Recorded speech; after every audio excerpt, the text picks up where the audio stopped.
Looks like a cool little sticker. Instructions. What a beast. So that's it here. The upper control arms for my 2017 Silverado. Just a quick tip. If you are riding on a stock setup, you have to go through the top like that. As you guys know from my other video, it is leveled 3 inches. So I have to go through the bottom like that there. So yeah, let me head over to where I do all my installs and get to work. A little rainy out today. All right, I got the sticker installed.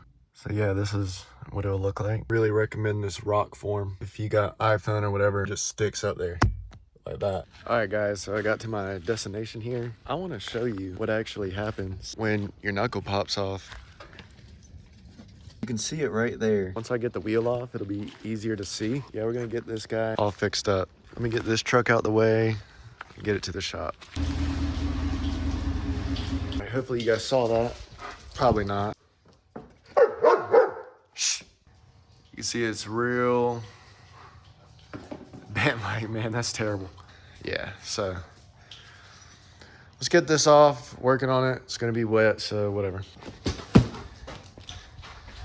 Thinking about starting with the passenger side first, the side that's broke.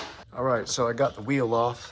As you can see, it's not supposed to be like that. Once I get it off, you'll see it a little better. But all you have to do, unscrew that, this will pop up. Disconnect your brake lines off of this stock control arm. Then we're gonna take these out right here. Then we'll pull it out and install the new ones. All right guys, we finally got the knuckle off after beating it for about an hour and a half. No, but seriously, some issues I ran into is you're gonna wanna just go ahead and take this off. That way you can, you know, move this back and forth in order to get easier access to pop this off. And I went ahead and disconnected this. So yeah, I'm gonna start unscrewing this now and assemble the other ones over there. So be right back.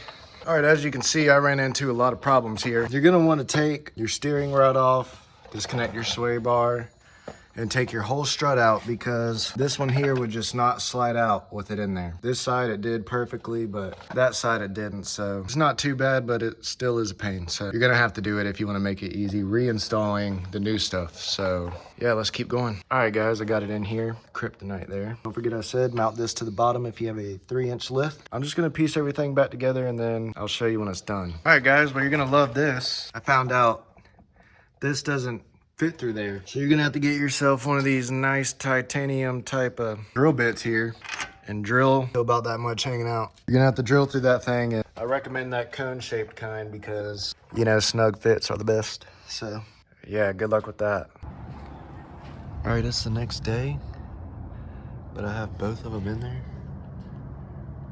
Show that nicely installed.